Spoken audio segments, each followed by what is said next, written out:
Broken. Oh, hang on, I'm going on to the main screen. Let's go back to the intro. Everyone wants to see me fall asleep. Alexa, turn off the game. Hit start streaming. Right, let's do this. Right, let's do this. SLOPECSTRA. It's not on Twitch yet. Yeah, there we go. Oh, I've got the mic on. Hello, everyone that can hear me. This is so bad. Hello, everyone that can hear me. Is this thing on? Mom and Dad said I could play Yars Revenge. Who's getting eaten with food? You'll see. Yars Revenge is a video game cartridge you have to buy separately to play on the Atari video computer system. Your parents hook it up to the TV. Now you're supposed to be Yar, fighting the bad coach. You got him, Genie. Can I still play? Good night, Steven. This is the Atari video computer system. Yars Revenge and other video game cartridges are each sold separately. Atari video computer system. Yars Revenge and other video game ソニックが超音速で弾け飛ぶピンボールゲームに挑戦だ。アメリカ生まれのファンキーアクションソニックスピンボール。メガドライブからソニックビンゴプレゼント実施中。メガドライブからソニックビンゴプレゼント実施中。メガドライブからソニックビンゴプレゼント実施中。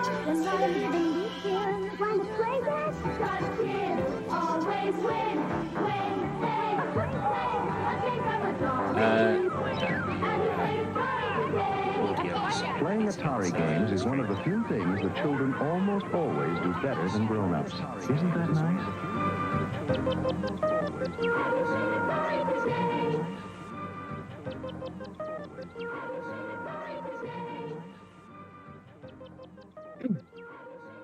Chat, chat, chat. Chat, chat, chat. Chat.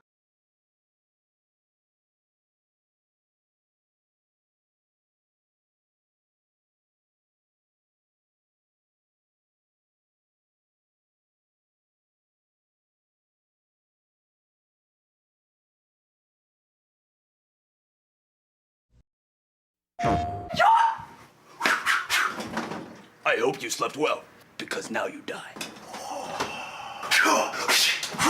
Prepare to meet Iron Skillet. Oh yeah, Tekken 4 is here. Punish your enemies with new moves, interactive environments, and new fighters. It's a legend so deep, no one just plays it. They live it.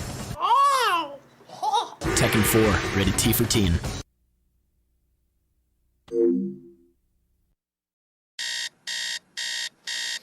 Silence!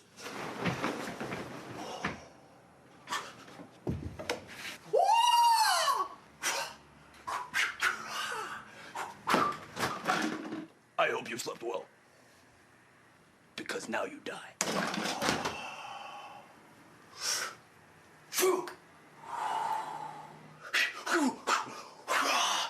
You have grown strong, Egg.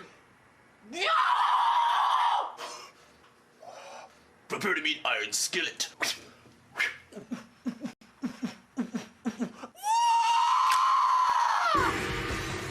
Oh yeah, Tekken 4 is here. Punish your enemies with new moves, interactive environments, and new fighters. It's a legend so deep, no one just plays it. They live it.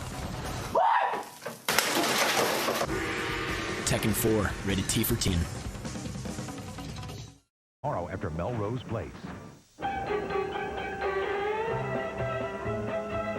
Ew, old people. Slackers! Get a clue. Get a job! Get a haircut. Get some hair. Have some respect. Have some prunes. Why, I ought to take this and just give it one. With new games like Ken Griffey Jr.'s Major League Baseball, Tetris Plus, and Donkey Kong Land 3, the world is a better place. Nice earrings. Nice hearing aids. What? You don't... What are friends? Friends are there to pick you up when you're feeling a little down. Friends are there to rearrange someone's face when they're acting like a clown. Friends are a hamster, a fish, and an owl in Kirby's Dream Land 2. If you ain't fighting on their side, well, man, I'd pity you. Kirby's back, and the flappy one brought 3 rowdy friends. It's a pumped-up, powered-up Kirby in Kirby's Dream Land 2. New for Game Boy and Super Game Boy. Will you be my friend?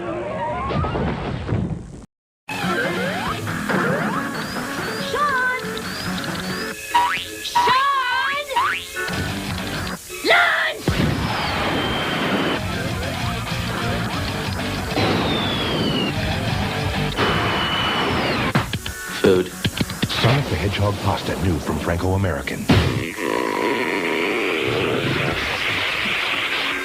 Good. What are you playing for lunch? The Nintendo World News with Mario. We go direct to the ringside at the WWF. Hello, everybody. Hello.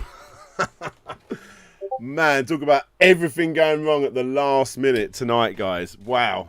Firstly, OBS didn't want to connect to send this stream out, so I had to quickly do loads of restarts, and then when I finally got all that sorted, it wouldn't pick up my webcam, and then I couldn't find the headphones because I use them for running and stuff. Not that I've been going running, but you know. Guys, I am exhausted. It's been a long day because I have been editing like a madman all day long. So I'm going a little bit late, actually. A little bit late. I can show you what I'm working on, actually. Let me just give you a little bit of a preview. And now OBS is not working for me again. Let's try and... No, it's not going to let me. What is going on with my computer today? Yes. Here's all the videos that are coming up. And I've just finished DuckTales, The History in the Game. Woo! Yes. It's coming. But how are you doing, Grizzly, anyway, mate? Yeah, talk about things going wrong. I turned up. Hey, hello everyone. It's never, things don't go wrong when you're here, man. I don't know. We'll see, won't we? Absolutely. I'll try not to stutter during the topic breakdown. I've been listening back to the past few topic breakdowns on the SLOPESCAST recordings, which happens to be live on Spotify and various other good podcast streaming services. We don't upload to bad ones. That's for sure. That's for sure. They don't exist. Yeah, and I always manage to stutter through it. So I'm setting myself a challenge. I'm going to try not to stutter. And there's no real fallback or prize at the end of it all. I'm just going to try not to do it. The prize is the reward to know that you can do it. Yes. Well, as usual, guys, we have 6 topics of varying... Hang on a minute. Not one of them has a Sega logo. I know. There was going to be a Sega topic. Well, let's quickly discuss that in the DVD extras now. What was that Sega topic? So the Sega topic, which was brought to light by Griffin of Might, thank you very much, as always. As always. The Sega Arcade, that closed down in Japan, sad face, has reopened, or is going to be reopening, across the street from the old one. So, I don't know, it wasn't enough to talk about, really. But it was great to see that Sega is still very much in the arcade space. In the arcades, and on the same strip. So, absolutely. When I do end up going to Japan, I won't feel like I've missed out. So exactly, and that's my thinking as well. In fact, we was going to be, as a family, go to Japan next year. We was going to go to Japan next year. We was looking, and we was almost click the button to go. Flights a little bit silly cheap at the moment. I know it's always the up in the air, or is it actually going to be doable? But we decided against it because my little one's potentially too small to go on the big rides and stuff, and we want to make sure we're going to go to Florida instead, and Florida's something we're going to keep going back to. So if they are too small, it doesn't matter, we're going to go back again in like a year or two. But in Japan, it's something we probably won't go to as much, so we'll definitely wait till they're a little bit older.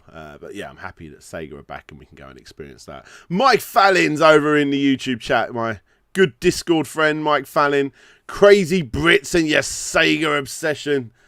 Mate, they were the dominant force over here back in the day, and they're still the dominant force of my heart. And don't you forget it, yo. Absolutely. So I'm a little bit unshaven today, guys. Just no real excuse. Let me think of one. I lost my razor. This stream's sponsored by Manshaved. No, not Manshaved. What is it? Manscaped. I've got a big box of their stuff in the bedroom. I should have. Not really for your face though, is it? Woo! What are we talking about? Right. Yeah, so there's something I wanted to add just in the preamble. I don't know if anyone on here is familiar with a YouTuber called Mark Fixes Stuff. This is not something we'd usually like talk about. But, yeah, I know. If anybody's a fan, or it isn't necessarily a fan, just wanted to raise awareness of a donation thing that's going around, because unfortunately Mark Fixes Stuff recently went through a situation where his house caught on fire and he lost his full collection of goods. Luckily, no one was hurt, but you know the guy's quite prolific in the retro gaming scene. That he is. Definitely worth checking out his channel just to give him a bit of support. Just take a look and just see whether it's something you would be interested in. Yeah, because I feel like he needs as much love as he can get right now. Absolutely. Yeah, go show Mark some love, and yeah, have we? Can you grab a link and we'll chuck it in now? Actually, you've got to get access back into the chat, haven't you? I'll have to sort that out for you. I'll stick it in Restream. Yeah, have you got access to Restream? Yeah. Oh, okay, cool. Well, there we go then. There you are. There it is. Yeah, everyone go show him some love. Go show him some love. Absolutely. But yes, guys, we've got a fair few topics to be chatting about tonight. Sorry, just check one last thing. Yep, okay, we've got a few topics to be chatting about tonight. We've got 6 topics to be chatting about tonight. None of them are Sega-based, but we've had our little Sega fix now. It's all okay. Yes. Looking down the list, they're all quite quick topics, but that's never bad. Sometimes we have the quicker podcast. Maybe we'll get a little bit more chitty-chatty. Oh, maybe definitely on the Nintendo front. Let's not get ahead of ourselves, though, guys. I don't say that anymore. I don't say, let's not get ahead of ourselves, let's go back to the beginning. I don't say, I say, let's go back to the beginning, but I never say, let's not get ahead of ourselves. Maybe I need to bring that back. Let me know in the chat, guys, if you think I should. I think I should. More catchphrases. We need a new one. Absolutely. Actually, there is one other thing I want to be chatting to you guys about, and that is, I'm going to put a little link over in the chat so everyone can see. That is Antstream. That is my affiliate link to Antstream. So it helps the channel. But this Thursday, aka in 2 days' time, as of recording of this, I am going to be actually doing a challenge where you guys can try and beat me on what's the game? Smash TV. So if any of you guys play Smash TV and you want to try and beat me for free, because there's like an advert version that you can play for free, or a paid version if you don't want the adverts, I could actually send you one of these in the post. Come on, where's it going to focus? When's it going to focus? There it is. I defeated Slope's Game Room pin badge. If you want to get one of those in the post, go and play Smash TV over on Antstream. Make sure you add me as a friend, DJ Slope, using that affiliate link, because that helps me out if you do that. And yeah, there you go. Go and do that thing. Just remember, guys, you're competing for big money, big prizes. I love it. I'd buy that for $1. Total carnage. That's it. Right. Good luck. You'll need it. You got them all in there. You got it all in there. Yeah, that's it, yeah. Right. Should we bring Craig in? Let's do it. Well, it's a little early for Craig, isn't it? No, actually, let's get Craig in. Let's get Craig in. Because things have been going wrong technically today. Oh, really? And Craig could be the last hope for us all. Everyone say hello.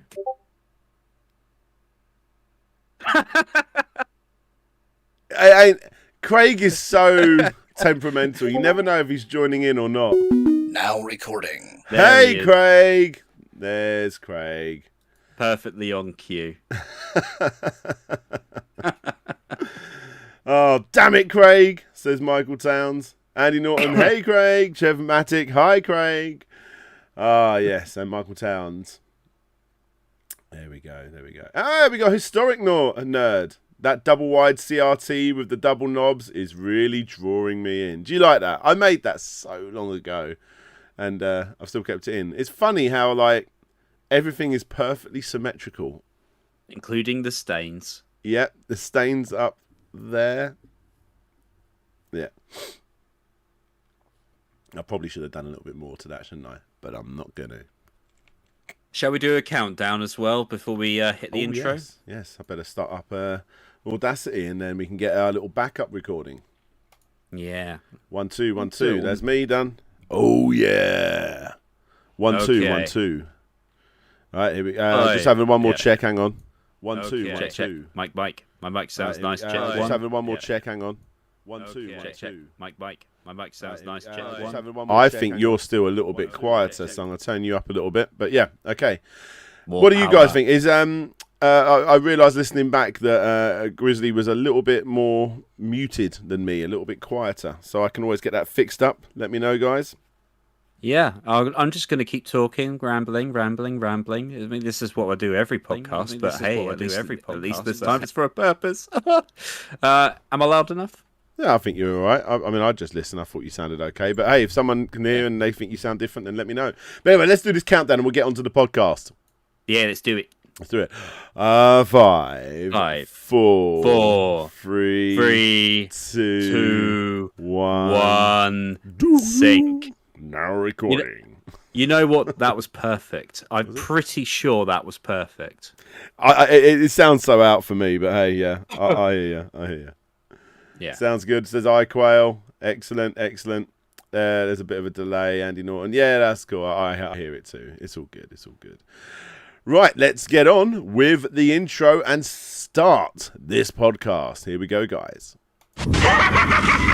You have just been invaded by...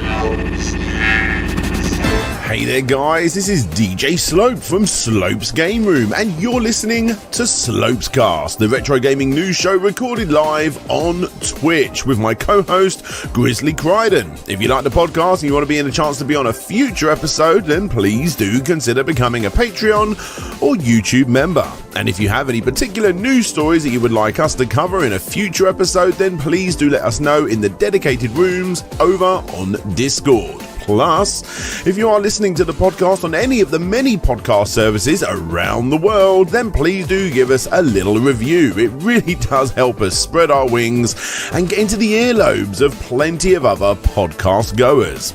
Anyway, enough of the plugs. Let's get on with the show. This tiger face, lemon face. Welcome everybody to SLOPESCAST episode. I don't know what number it is because we've been doing this now for a good long while. Is it a year yet, Grizzly? Not quite. I think we're reserving the face reveal for the year. Interesting. Yes, we got 6 topics of conversation to be chatting about tonight. But before we get into that, I have got a sad announcement, and that is that there will be no SLOPESCAST next week because I'm going on holiday, and if you guys don't like it, get the how very dare you. That's it. Well, I guess I'll just have to play games in my pants. Now that may sound like a good thing. However, when I tell you where I'm going on holiday, I think I'd rather be doing SLOPESCAST. Of course I'd rather be doing SLOPESCAST anyway. But I'm going to Peppa Pig World. At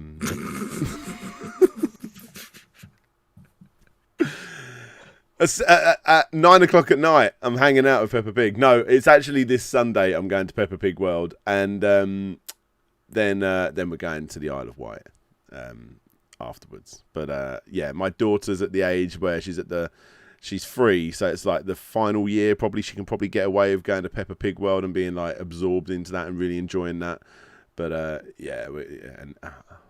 God, Peppa Pig World! I can't believe I'm going. Anyway, take that off my mind. Let's chat about what we're going to be chatting about today. Grizzly, reel off the 6 topics of conversation for today. Okay, this week on the SLOPESCAST, we're going to be talking about Joe and Mac Caveman Ninja making a comeback to modern consoles. We have a whole new bevy of quarter arcades to look at, including the likes of Teenage Mutant Ninja Turtles, Turtles in Time, Kicks, and of course I mentioned Polybius in there, but that's already out. So, but yeah, there's plenty on the way from Nunskull Games and quarter arcades. System Shock getting a live action series, which is fresh off the press. We say goodbye to a legendary sprite artist by the name of Hiroshi Ono, who did a lot of work for Namco, but we'll go into detail there. Nintendo announces the price of Nintendo Switch Online expansion pack, but is it worth it? We discussed that. I don't want to jump ahead length. too much, but no, it's not. Carry on. And then lastly, we talk about Doom being playable on Twitter. Absolutely. They're really getting everywhere with Doom. What else could they play Doom on? Eh? Pretty amazing stuff. Now, let's start off with a bit of Joe and Mac. This is great news for me. I love this. I really like this studio. And shout out to all of those French developers out there, because France is killing it. This sort of indie retro scene. You know, you obviously get the big ones at .emu with or .emu with obviously Streets of Rage 4, and they've got the Metal Slug game coming out and the Turtles game they're publishing as well.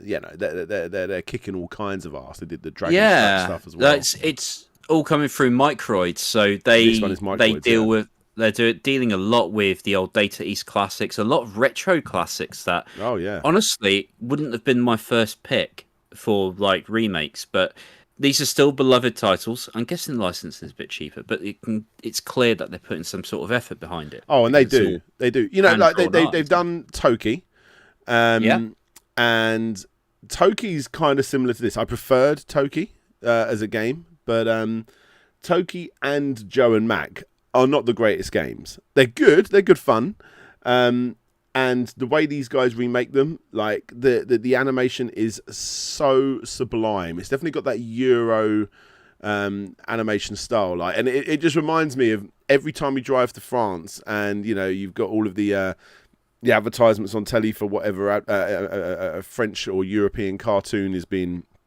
drawn up. It always has this style of animation, and to be fair, Streets of Rage 4 had that as well. They're a European take on anime, and it's so nice, and I'm really excited for this because I think they nailed Toki. It wasn't the greatest game, but it's a remake of not the greatest game, and therefore I'm very, very excited. This company are awesome. I've actually messaged them and asked if I can get a little bit of a look at this, and Asterix as well. I'm a huge Asterix fan. Definitely, yeah.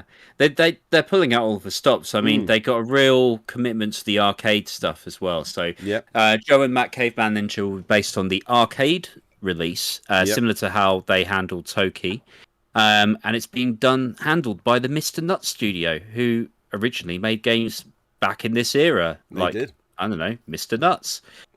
There's some seriously talented people in here, and they've also going to be adding in an original mode for like a whole new game, essentially. That's built what on I'm the excited Joe about. and Mac engine. Yeah, that's basically what I'm excited about. I've got a game behind me. It is, I'm looking on there. There it is. Caveman Warriors that I imported from PlayAsia for the PlayStation 4. That was like an indie game. I believe you can get it on Switch as well. I'm not 100% sure on that. It's not the greatest game, but they were trying to replicate the Joe and Mac style, and the fact that exists, and it exists enough to actually get a physical release as well. Like obviously one of these limited run type companies, but tells me that there is definitely a bigger fan base out there than I first thought, I suppose, with Joe and Mac. So it's a good thing. This is a good thing. Nothing but a good thing, you could say. So I'm happy with that. Yeah.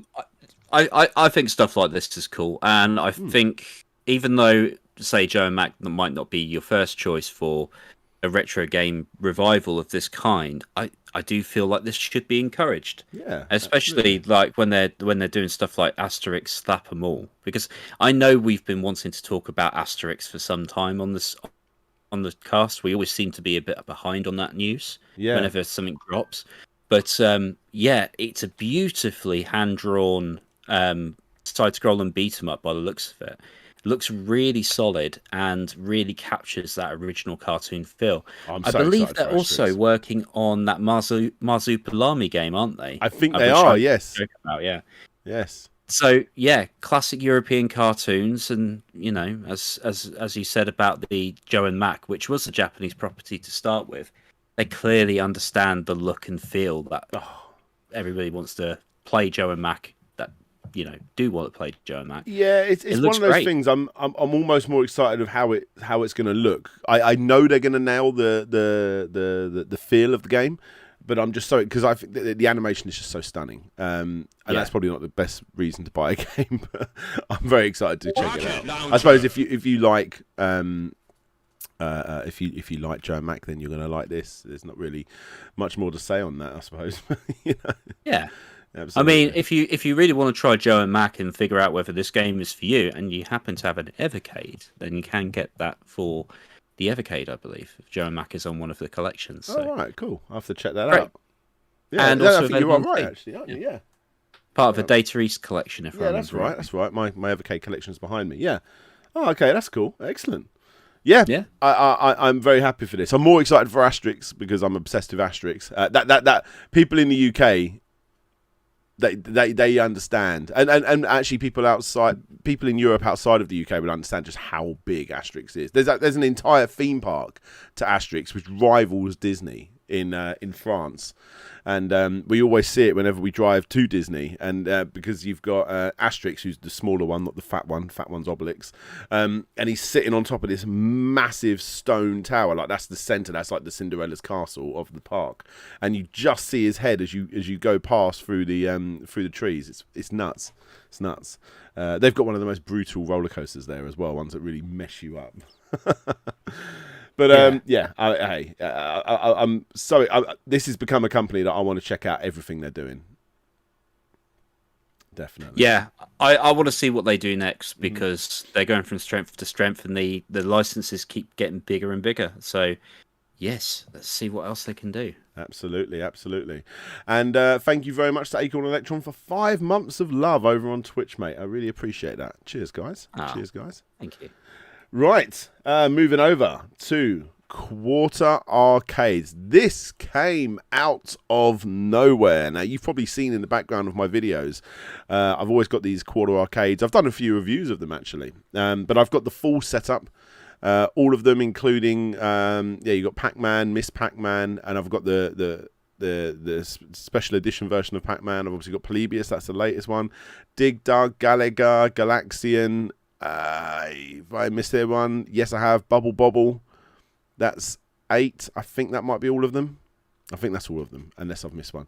But yes, I've got all of those, and they are showing off a hell of a lot more. They don't just show off one; they like show off like another 7 or something absurd, and they do it so chilled. Oh, by the way, here all these are coming out. I'm like, what? So you got Quicks, Bubble Bobble, Space Invaders. We already knew was coming, but they're also doing Space Invaders Part 2. And the amount of detail these guys are going to on this now is just, it's absolutely mind-blowing. So, obviously, you know, with these being mini arcade machines, you know, you got a flat screen rather than the domed CRT, but they're actually creating this sort of like, I suppose, like bezel. Yeah, that goes over the top that will actually give it that style. Space Invaders is one that everyone always wants, but that's actually done with a reflection, and they're having to get the right type of lighting to reflect all the way through with mirrors. I'm like, the amount of effort these guys are going to. These are not just bog standard machines all put together. It's unreal the amount of stuff they're doing for this. Have you got any of these? No, I don't. I've tried the Pac-Man one. I thought it was really, really cool. Yeah. I do find them a little tad pricey, but I also understand that this isn't your garden variety, like, mini arcade machine. Yeah. This is like a hobbyist's collectible. It's like having a statue of the character as much as it is a playable device.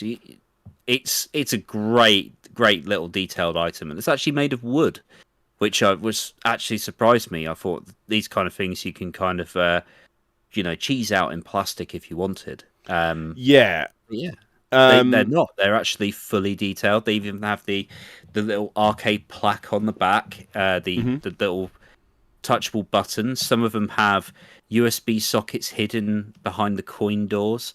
I love stuff like that. It's like it's a proper gadget, a proper toy for us. I really like about this. This is one that they want to bring out, Jungle King, but they're having like licensing issues. This video goes into detail about all the different issues they have, and what they can and can't. So that's really quite exciting to see behind the scenes. This isn't like a big reveal video or anything like that.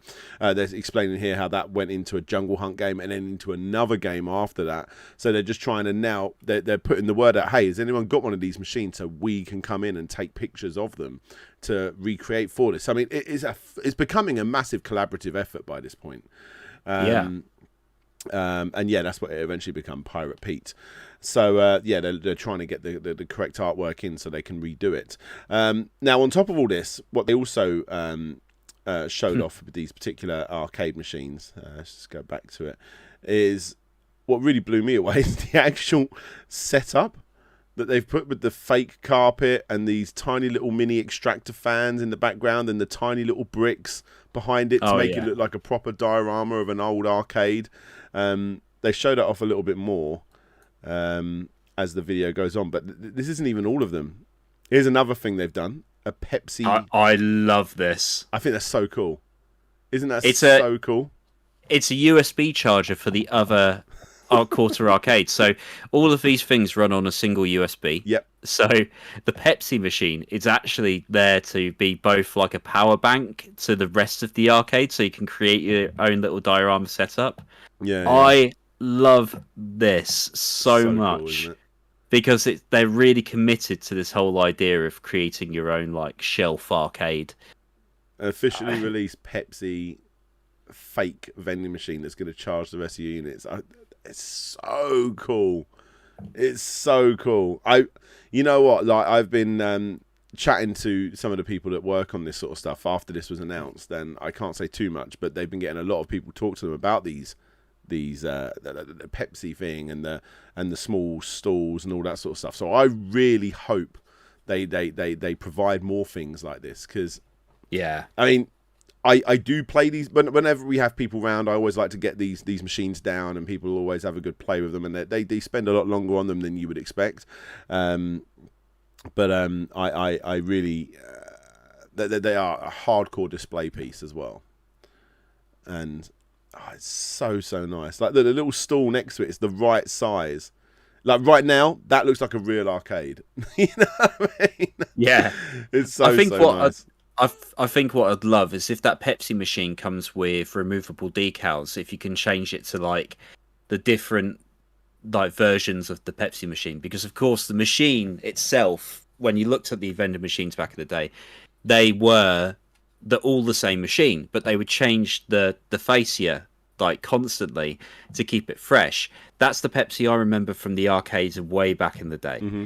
But I also remember seeing a lot of the Phantom Menace Pepsi machine when they were releasing that in 1999. I would love to recreate that. I know they're going for something 80s and early 90s, but I would love to just change that out every now and then just to keep it fresh. Yeah, I think that'd be awesome. I'm also loving what they did with Polybius, which is what we put in the title. Yeah, sorry, what I put in the title, but I'm also very aware that it came out a bit earlier. That is not really a game. It's kind of like a hypnotic display, isn't it? Yeah, I've actually got one. USB ports. The little joystick doesn't move, and you can't push in the button. But there's a little flap on the back which open up, and you can connect all your USBs to the other machines. It is a lifesaver. Before this, I would have to get them all down, connect them all up, and then put them all back, and it just took so long. Like now, it's just they're always plugged in, and it's just they're always charged. It's really, really good. He's also showing off now for people that are listening, not watching. They're also going to be doing Turtles in Time. What is it? Turtles in Time, and what was the other Turtles game? I think it's the normal Turtles, the first arcade machine, and then Turtles in Time, which is, of course, the one everyone loves. But what's really cool is it's actually got the 4-player stick setup. Yeah. But of course, because it's super tiny, they've included USB ports and the ability to use a 2-button controller like an NES pad. Yeah, so you can continue playing. Again, super cool. Absolutely. I mean, we've seen this in the arcade 1-up version. We've seen like I think 3/4 scale ones. So it only makes sense that we get a quarter arcade as well. It's great to see all of this coming in. Goat King says there, DJ, show your Polybius so we can go crazy and die. Unfortunately, I'm in my office right now, but that's all set up in the game room office, the studio, I like to call it, I suppose. Yeah, what's really, really cool about that is, let me just go forward so you can get all the nice shots of it all here. Here we go, nice panoramic shots of it all. What's really cool about the Polybius thing, so it's playing a video of a game, and every so often it keeps glitching, and you start hearing these rumble noises, and then right at the end it all breaks and it all goes weird, and you start seeing the spiral hypnotic signs, and then it uploads all of the user's data. You just start hearing a dial-up modem. It uploads all of the data of all the people that it's like, I don't know, taken data from, like, you know, the big government agency. And then I recorded it with my phone and then really slowed it down, and my name is in there because I was an original backer for it, because it was originally a Kickstarter, that one. But you start to see all these different other YouTubers, like I saw Larry's in there, I saw Ashins is in there, I saw the Irate Gamer, you know, like Neo, what was it, the Irate, you know, the old Irate Gamer, he's in there. There's all these different YouTubers that are all in there. It's quite funny that have all bought one and all backed it on Kickstarter, and there's obviously 1,000 other names as well. But yeah, like, this actually makes me want to rebuild my shelving with some, you know, fake carpet and, you know, nice little backdrops, and like make it look like a proper arcade the way it's shown off in this video, because it's so nice, so nice. But yeah, there we go. What's not to love? I love, again, the diorama. I keep talking about the diorama, but it's awesome. I love that they even got the little arcade carpet from the 80s there, yeah. The black neon. Love it. Love it, love it, love it. More of this, please. Absolutely.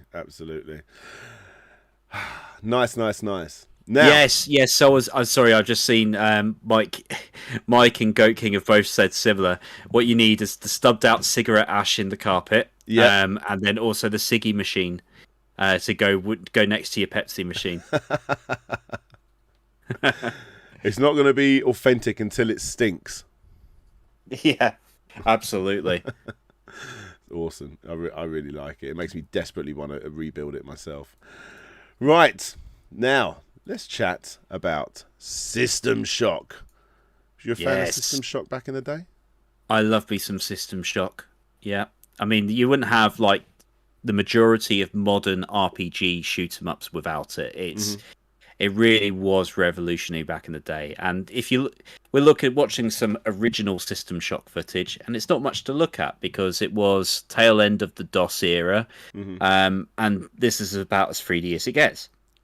But when it got to System Shock 2, of course, that's when we first started seeing like the true horror aspects and the amount of like detail and depth that goes into a game like that. Oh, yeah. So for those unfamiliar, System Shock is a game all about being on essentially a space station, and you're trying to escape, evade, and destroy a rogue computer AI by the name of Shodan. And it's genuinely one of the most chilling like first-person shooters ever created, I believe. And it's the predecessor, of course, to BioShock. Yep. So yeah, I've honestly actually played BioShock more than System Shock. I've never properly given System Shock a lot of time, and I need to change that as a retro gamer historian chap. I need to learn more. Wait about for the System enhanced Shock. Edition for the first one. I saw the trailer for that. It looks beautiful.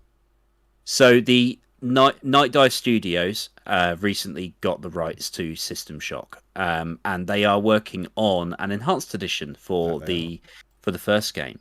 So that's a full from the ground up remake. But that's not what we're here to talk about. We're here to talk about a live action TV series of some kind, which is coming to binge.com, which is something I only recently heard about myself, which is an alternative to the lovely Twitch and YouTube gaming. And it's going to be the story of the first game retold in a live action setting. I think it's pretty neat. So we're looking at footage right now of System Shock enhanced, which is drastic improvement. Just to all of the I can see how they've upgraded it, because they still kept that original style, but it's a little bit different, isn't it? Wow. Oh yeah, totally, yeah. But yeah, System Shock, if you've never played it, and I'd imagine that a lot of people here haven't, because it was a game that required a bit more juice back in the day to get running on the PC, and to get it running on a PC today, it's quite tricky unless you use something like Good Old Games or what have you. It is well worth a try, and it's, again, one of the greatest sci-fi shoot-'em-ups with RPG mechanics you can find. As I say, games like Deus Ex, Bioshock wouldn't be able to exist without it. And then the story, I'm hoping, will be accurately reflected and come off really nicely in this TV series that they're making. So, absolutely. I haven't really got much to say. I don't know much about System Shock. I know all of the memey bits, but that sort of thing, and I know a little bit about like the history, but not too much. It's something that I've never, it's on the old to play one day list. We've all got those massive lists, and this is one that I need to really catch up on. But in all honesty, I'm probably just going to keep an eye on when the remake comes out, because it looks utterly fantastic. Yeah, definitely. Yeah. It's got a bit of an Alien Isolation vibe to it.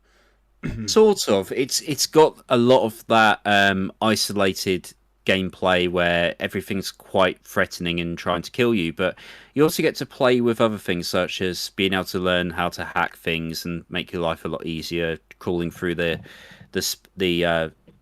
spaceship while being able to hack sentry turrets, CCTV, and what have you. Alternatively, you can play with psychic powers, which is more of a thing in System Shock 2. Yeah. And then that allows you to get through each of the stages a lot easier. Just think of if you've played Bioshock or Bioshock Infinite, just think of the plasmids, and you get like an early precursor to that. There's a lot of things going on in the game, and there's so many different ways you can play it, which is another great reason to give it a go. And Vita says he's hoping to find his corpse in the remake. I assume it was a crowdfunded thing, and he's helped it get funded, and that was a thing that he's backed as a reward, I assume, potentially.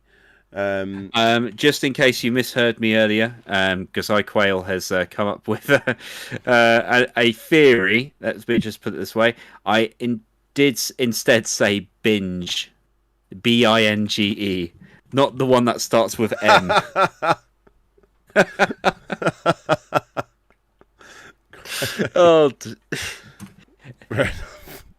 Right, next topic.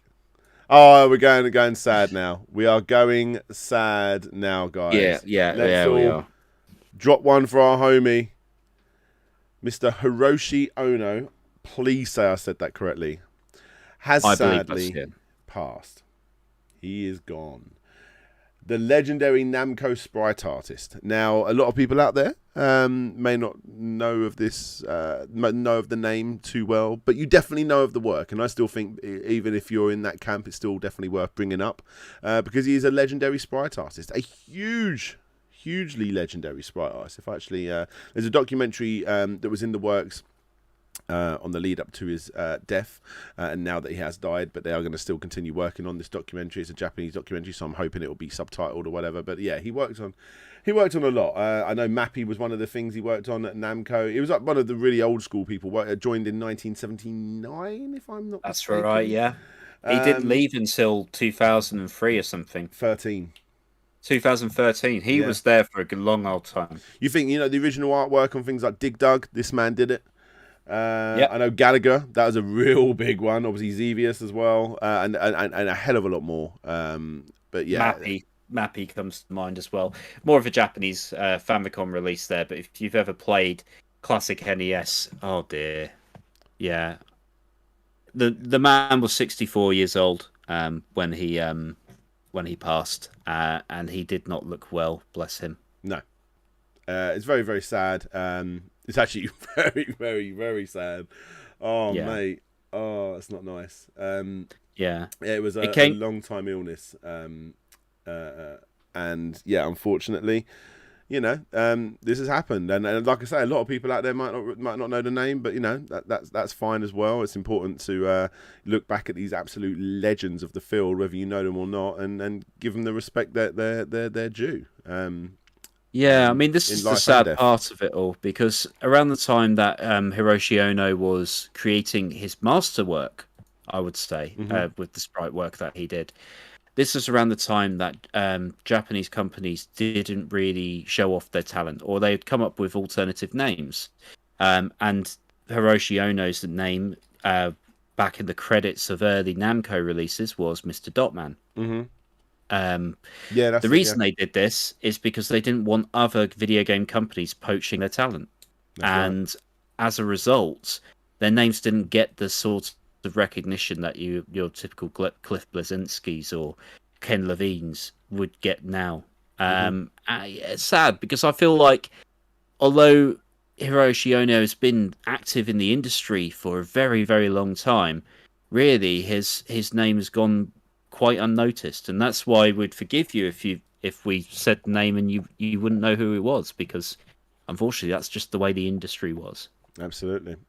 Yeah. But yeah, he is indeed a legend, and it's never too late to show some respect. Definitely. And, that man deserves a lot of it. So much love to this guy. Absolutely. Hiroshi Ono, absolute Rest in peace. Rest in peace and thank you. Yeah, absolutely. 64 years of age. 64 years too young, but never forgotten with games like Dig Dug, Galaga, Xevious, Mappy. Yeah, absolutely. Absolute legend. Oh, yes. Let's move away from sad and move into the realms of angry. Yes. I don't know, actually. I don't know. I mean, so let's put it out to the chat over on YouTube Extra Slope, and over on Twitch as well, /Slopes Game Room. What is your opinion on the new Nintendo Switch Online expansion pack? That's what we're going to be chatting about now. In the UK, it basically works out a £35 extra. Am I saying that right? Extra, or is that the total? It's the total for the expansion pack plus the Nintendo Switch Online. Right. Whereas the typical Nintendo Switch Online subscription would be £20 for the year. So you're paying an extra £15. Right, okay. For the year, an extra £15 a year? Yes. Okay. Right. So, just putting this into perspective, and I'm not defending it completely. In fact, I very rarely defend it. So, if we were taking it on the old school Xbox Live Arcade principle, back when that was $39.99 for the year, a year subscription would cost you a net of about £3.33 a month.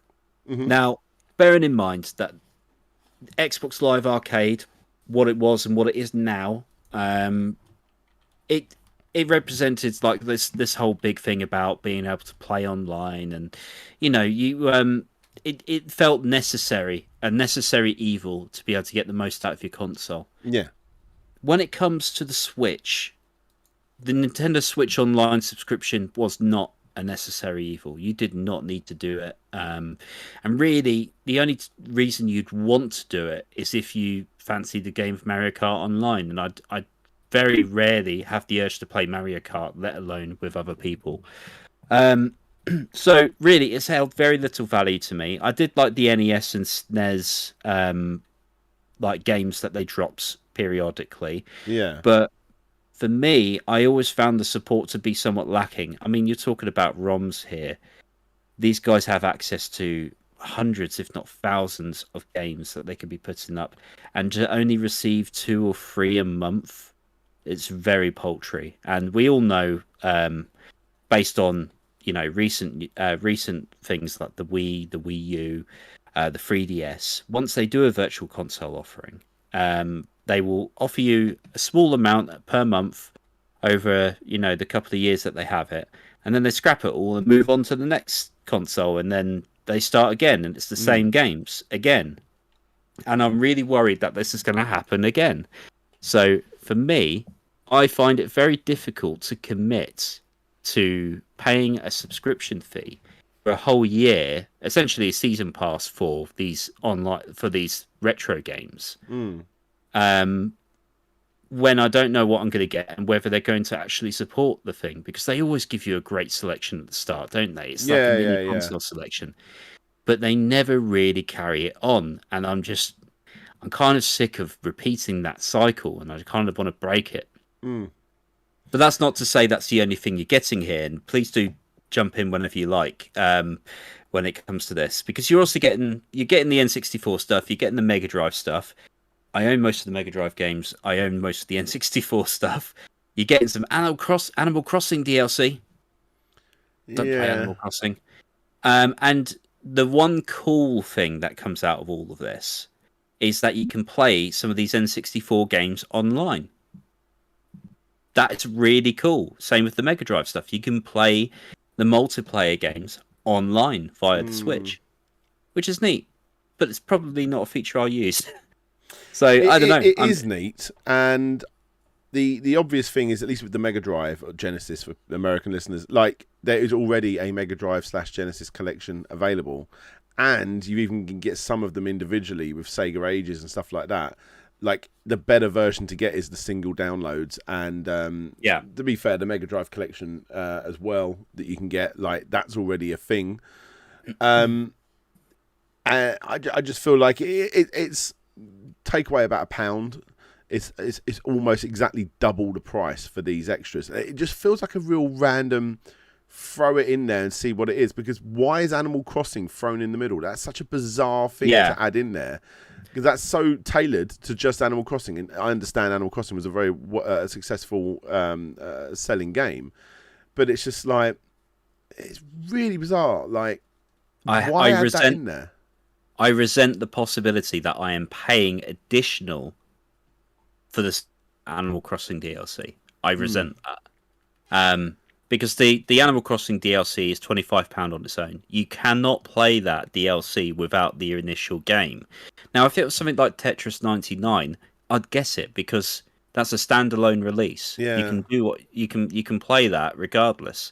And whether I want to play it or not is besides the point. But that's Animal Crossing DLC, which I don't want, which I'll never play, and I feel like I'm paying for it. Yeah, it's really, really odd. So firstly, the Mega Drive one, that's a bit strange. I mean, it's a great selection of games. I mean, the Mega Drive has got some of the best games out there, but unfortunately, Sega do like to put them on everything. I can play them on my Fire TV. I can play them in 2 different ways in some cases, just on this system alone, and now a third way. There's PlayStation 4 versions, PlayStation 3. There were release collections on the PlayStation 2 as well. Like they pump out collections of these games all the time, and that's why, unfortunately, Super Nintendo games, when in competition, Super Nintendo and NES games are a little bit more. They hold a bit more value. The perfect example is, how many times was Sega, even back in the day before they, went third party, were releasing the original Sonic trilogy.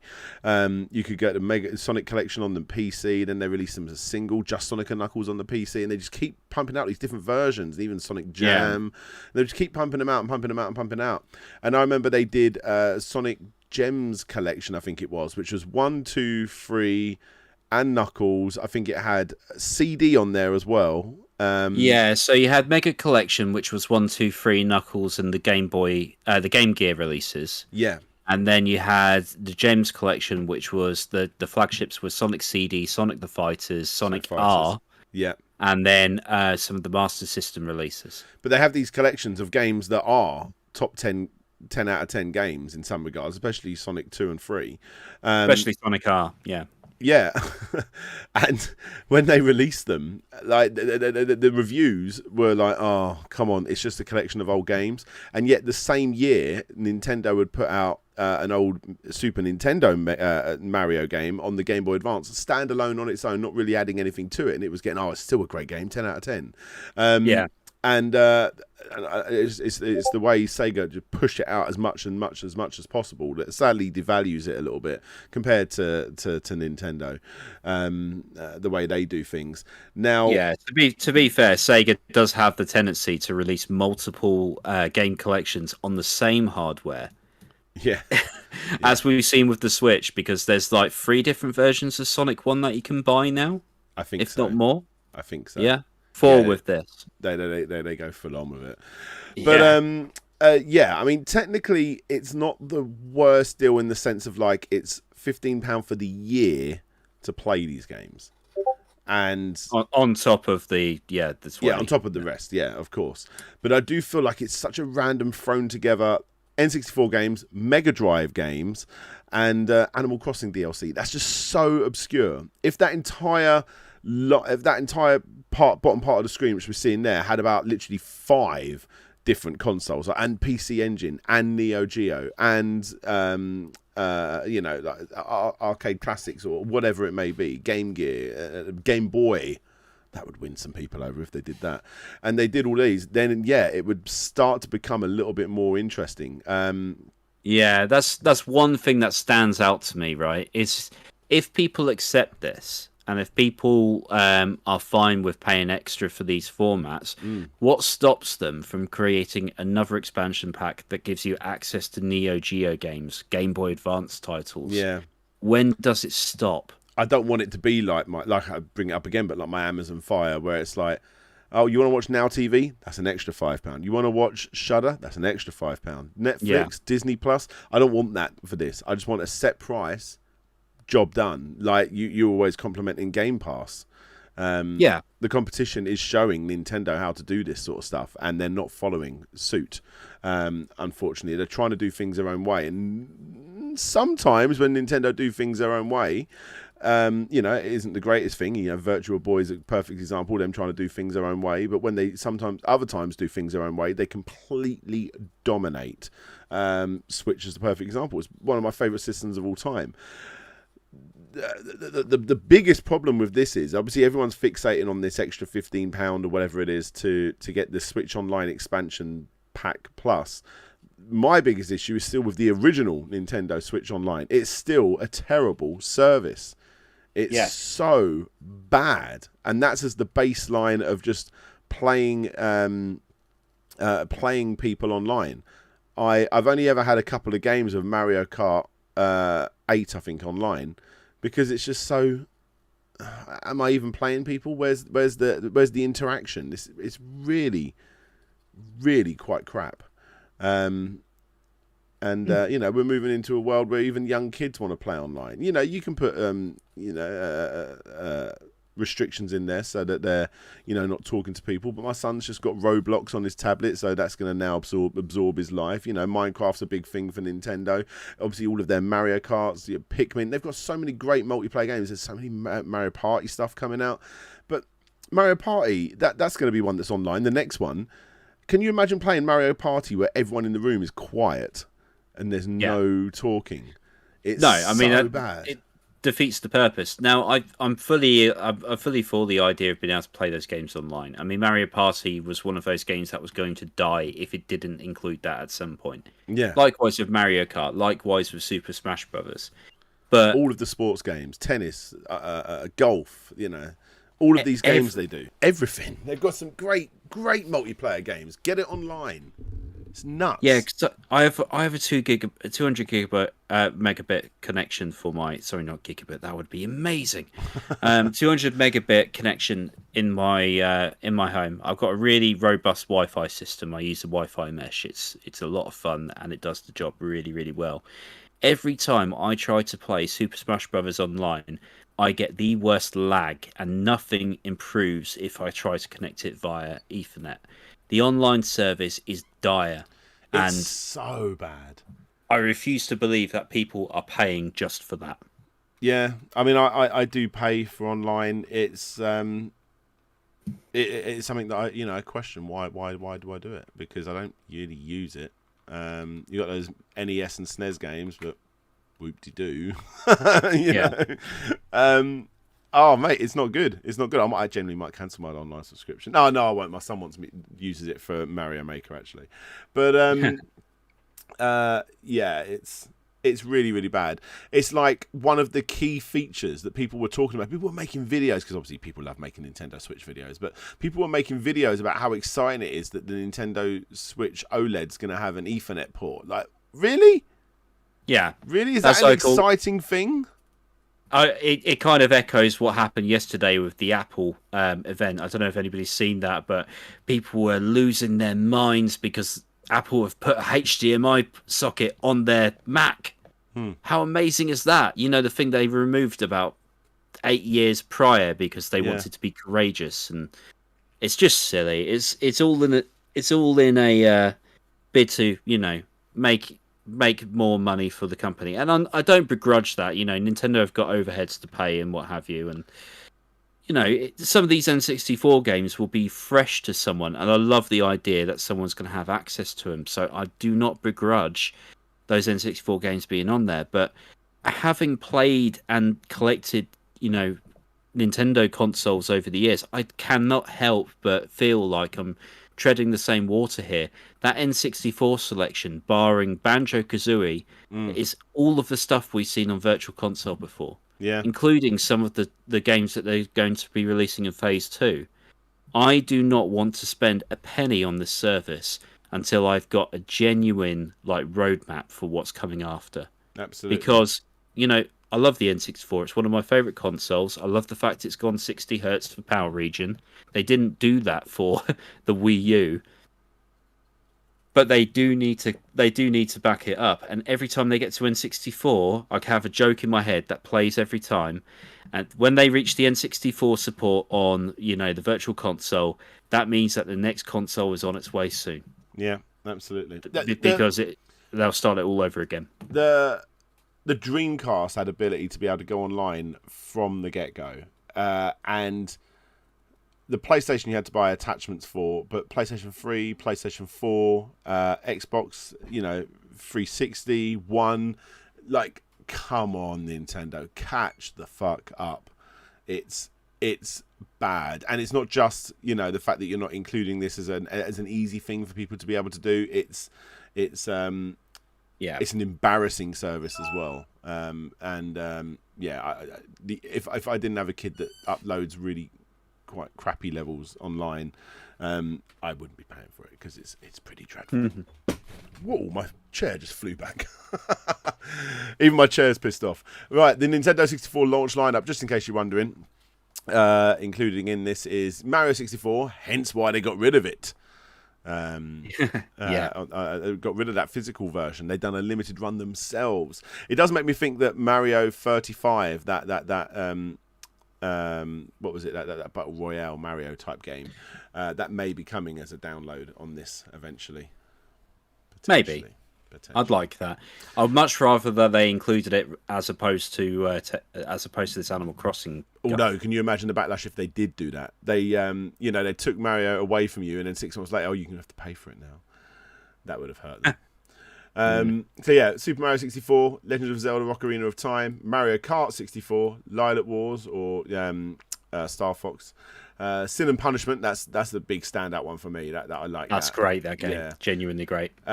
Dr. Mario 64, again another great game. It's basic as, but you know it's on this system which is kind of portable, so it works.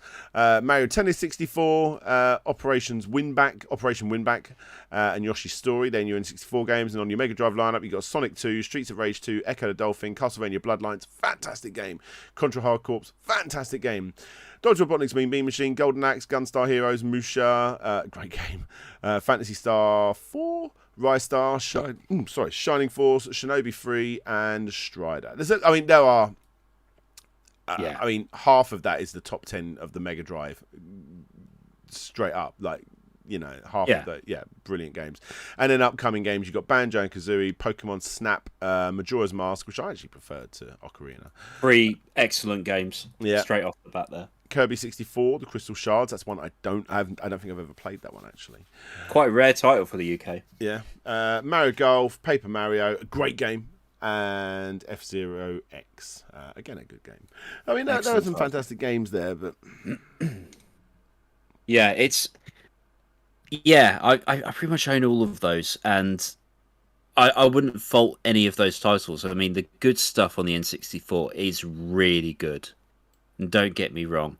But for the sake of a ROM on a Switch, I just don't think the asking price is there. I don't think it's right, and I certainly don't think it's right that people feel like they're probably paying that £5 extra for the Animal Crossing DLC, and I'm waiting to see what happens on websites like CD Keys and what have you, because I know that this will come up cheaper. I'm just waiting for that. It's just so bizarre. It's three very weird things. The fact that, it's so strange. Animal Crossing's DLC, it slaps in the middle. That's so weird. Let's have a look at the chat. We got Ultimate Joshy Washiness says Nintendo really outdid themselves with their senseless greed. Michael Scally actually says we wanted plus $10. We expected plus $20, but got plus $30. It's just too damn much. Nintendo's online phobia during the GameCube era was embarrassing. That was another attachment that you had to buy, wasn't it? I remember that. And I remember seeing it once or twice in the shop, but I don't know anyone that ever had it. And then over on Twitch, people are basically saying the same thing. Expansion pack pricing just validates my decision to buy cart copies of Mario 3D All Stars and the Sega Genesis classics. I'm exactly the same. They call me Fizz. Dr. Mario 64 was never released in Australia, says Vitus. Well, there you go. That's not a bad thing. I mean, there's people praising the games, and they are good games. I'm not a big N64 fan, but they are good. It's just it's weird. There should have been at least 4 different consoles, even if they were lower base ones like Master System and like say the original Game Boy. If you were just going to keep them Sega and Nintendo, but I think it would be nice if you got some PC Engine stuff in there as well. Or what would be really nice for people like me who just want these retro games, give us the option to do like a season pass, £20 for like Wave 1 or £20 for Wave 2. I would much rather it be delivered in that way than this online subscription, because I know that after the £35 I spend for 1 year's worth of play, I lose access to those games completely. That sucks. The thing we really want more than anything is just one cartridge, even if it's it would be a full price game, but one cartridge with these games on, or even if they released them as a collection, like part 1 and that had like 4 games on it, part 2 had 4 games on it, I would probably buy them. I hope they would have more than 4. I'm obviously talking N64 here, not Mega Drive, because that already exists. Those games as a little collection, that would be that would go for some, wouldn't it? Oh, definitely, yeah. P. Ferreira says, the Mega Drive stuff has been re-released how many times? The Nintendo fans act like the games never got released before. Weird. Absolutely.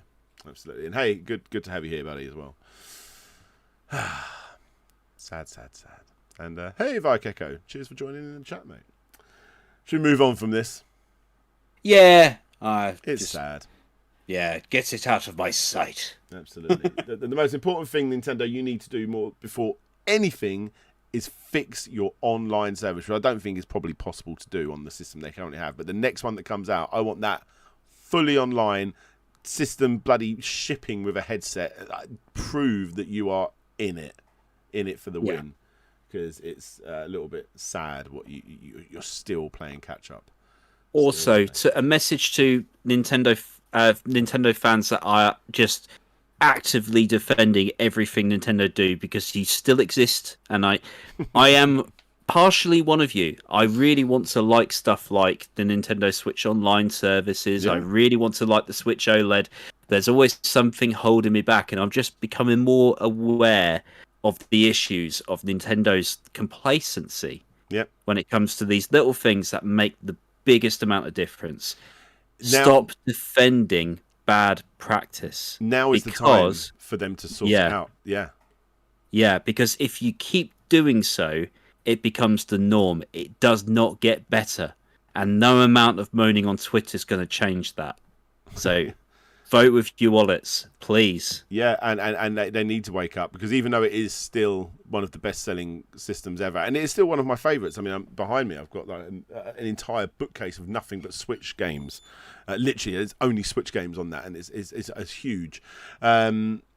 I absolutely adore the games on the systems, and the fact that it's kind of become like a retro system, but with now competing systems like the Steam Deck coming out, and the system, because it is an underpowered machine compared to the PlayStation 5 and Xbox Series X and S. People are starting to emulate these games as well. I mean, yeah, you can 4K Metroid. You can play Metroid Dread better on your PC than you can on its original console, a brand new system that's just come out. They need to really up their service to show Nintendo are really, they're really driving people to piracy with their current practice. They wouldn't have to squash as many emulation websites or these little bugs as they probably see them as, if they just made more consumer-friendly moves. I'm sorry, but yeah, Nintendo are becoming, if you hadn't realised already, they're kind of the bad guys right now. Ooh. To me. Sorry. Genesis does. Every other system does. What Nintendo don't. Right, let's move into a little bit more of an upbeat news, because you can play Doom on a piano, you can play Doom on an oscilloscope, you can play Doom on calculators, cash machines, pretty much everything. And now you can play Doom on, say it with me, Twitter. Yes. So, tweet to Doom, how does it work exactly? Go on, you go for it. The idea is there is a bot on Twitter now. If you go to Tweet to Doom and you feed it actions such as move, shoot, turn, it will essentially record those actions, put it in what Doom refers to as a game demo, which is how speedrunning actually came to be. I'll explain that a bit more. Mm-hmm. And then it sends you a video of where you got up to, which is really, really cool. So game demos, the way that used to work is, instead of essentially recording the screen of the game, it would record your motions, your inputs, and then it would take those inputs and then essentially play the game for you with the inputs that you've already done. Yeah. So it would create a like-for-like video of what you've played. It was really cool. Sometimes when you look up long plays of videos, people have actually done it where it's all predetermined keys that they've put in to be able to complete a level all the way through as quick as they can. Hence why the character's always like pointing downwards or something, like just to get through as quick as they can. And this is kind of the same thing, if I'm not mistaken. Pretty much, yeah. So there's actually been a speed run on Tweet to Doom. Someone's put in the motions required to be able to complete the first level, E1M1, with a time of 11 seconds. Yep. And that's only 3 seconds slower than the actual controlled speedrun, which is crazy. It's ridiculous. It's ridiculous. I love stuff like this. I wonder where we will be able to play Doom next. What's left? What's not been ventured? I know. At this rate. I know. And you can play it on a piano, can't you? You can play Doom on a piano. I know that's one of the funnier ones. Yeah. There's Cardboard Doom as well. Someone made like a full recreation of E1M1 in cardboard. Yeah. That you can actually like kind of play with. Yeah. You just carry your gun through. So yeah. The speak and spell, says Goat King. Yes, speak and spell. I'd love to see it actually playable on something like the Fummy. That's what needs to happen. That will happen. That will happen. The thumb-sized. I mean, it's got no OLED screen. Mm-hmm. Yeah. Doom on a pregnancy test. Yes, that was a thing, wasn't it? One of those tests that has the little screen that tells you how many weeks you are along. Yeah. Yeah. Someone managed to get it playing on that. Absolutely. It's so ridiculous. So here's actually one here. The way it got sent in says play, and it's just jargon, but like 4F, 13 USF, 3 USL. So it's basically sending it distances and directions, and yeah, that's then it puts it all in and then sends you the video. It's so cool. It's so cool that we now get to play Doom on Twitter. Well, I say we. I wouldn't be able to do this, but yeah. It's really cool. So the difference in the speedrun, just for those who are interested, because I watched like one of those mini documentaries. Shout out to Easy Escape who puts these together. He showcased that the only difference between, say, a world record speedrun and what we're seeing on the screen right now is the perfection in which they could go through that door. So there's a particular method where you can like kind of strafe to the side and be able to push through the door just that little bit quicker, and that's the 0.3 seconds required to get a world record. Absolutely. It's done pretty well. Is this Doom on an iPod?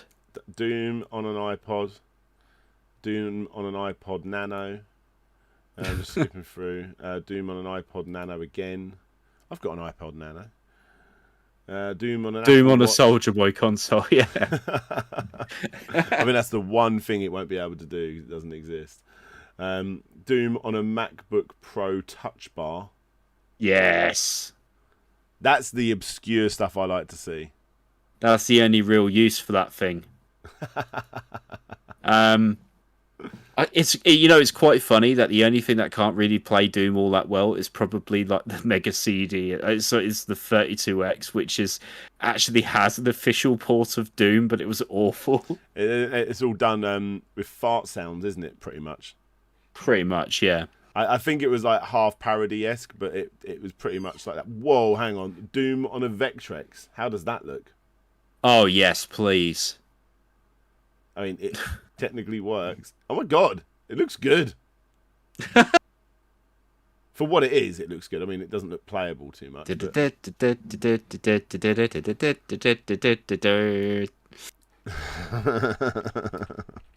ridiculous. It's ridiculous. No, the 3DO version is not the worst. The 32X version absolutely is. And for everyone that wants to listen, anyone hear that? That is Doom on the 32X. There we go. And just keep it going until we get to the widdly bit. Oh God! I know someone did a joke of it, and it made it sound like all fart sounds.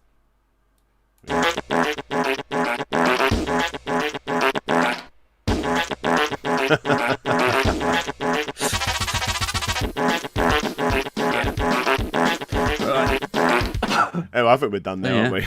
I think so, yeah. That's how we end a podcast. We end it with Absolutely. fart jokes. Yeah, some fart jokes. There we go. P4 says the Saturn version is still the worst. Really? What, the worst game or the worst sounding? Let me see. I need to verify this because the Saturn, I would expect it to be slightly better. Yeah, I would. I mean, it's CD quality, surely. Yeah, Doom and the Sega Saturn. I mean, one of the best ones is... Oh, my word. That's pretty bad. I mean, they went full screen, but it didn't do much to improve things. Oh, what, the actual gameplay, you mean? Okay, there you go. Right, guys, because this is probably not that interesting for people that are listening, we're going to end it there. But thanks for hanging out, everyone.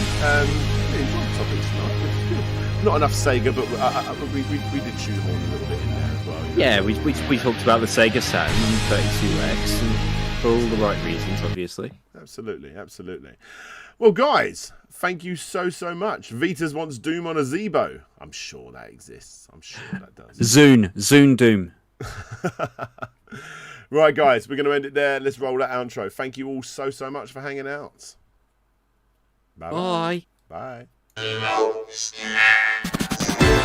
Thanks for listening to SLOPESCAST, the retro gaming news show with myself, DJ Slope, and my co-host Grizzly Crichton, recorded live on Twitch every single Tuesday night. If you want to listen in live, then make your way over to twitch.tv/Slopes Game Room at 9 PM UK time, 1 PM Pacific Standard Time, and 4 PM Eastern Standard Time. And as stated, if you want to be in a chance to be on a future episode, then please do consider supporting the show on Patreon or as a YouTube member. And finally, if you do have any news stories for us, then please do feel free to drop them in the dedicated rooms over on Discord at discord.gg/Slopes Game Room. And until next time, guys, this is DJ Slope signing out, and hopefully I'll see you all next time.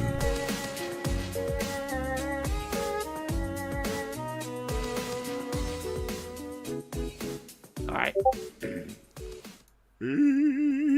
Thanks, everyone. I enjoyed tonight. That was good.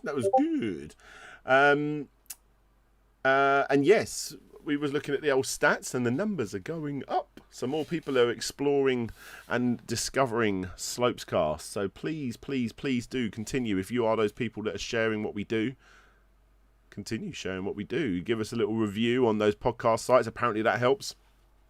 And yeah, we'd love to have more people join us. Yeah, we really can't do this without you guys. And you know, we do it. We do it for fun. There's no money in it, as we said on a few occasions. But it's nice to know that people are listening and they're enjoying. So yeah. Vita says, thanks please for start sharing. future podcasts at the same time as today. We always do it at this time, mate. We do. Always do it at this time. Absolutely. Yeah. Unless the daylight savings has changed in a certain region. I don't know. In Australia. Interesting. Yes, P. Ferreira, I did discover you. Just to make yeah. So yeah, Mr. P. Ferreira was selling an item on a Facebook group, and I accidentally stumbled across him, and then I went, "Hang on, aren't you?" Yes, I'm just. I am now confirming that no, I wasn't another person in the chat stalking you. It is indeed me. So there we go. Hello. There we go. Right, guys. We're going to end it there. Actually, I'm not going to be hanging around. My wife's been out all night, and she's only recently just got home. So I'm going to go see how she is. We got a new video going live, hopefully tomorrow on the channel, because I wanted it to go live at the weekend, but it just took longer. I had to go out and re-record certain parts because they weren't coming out correctly. I was having a few issues with the editing software and stuff.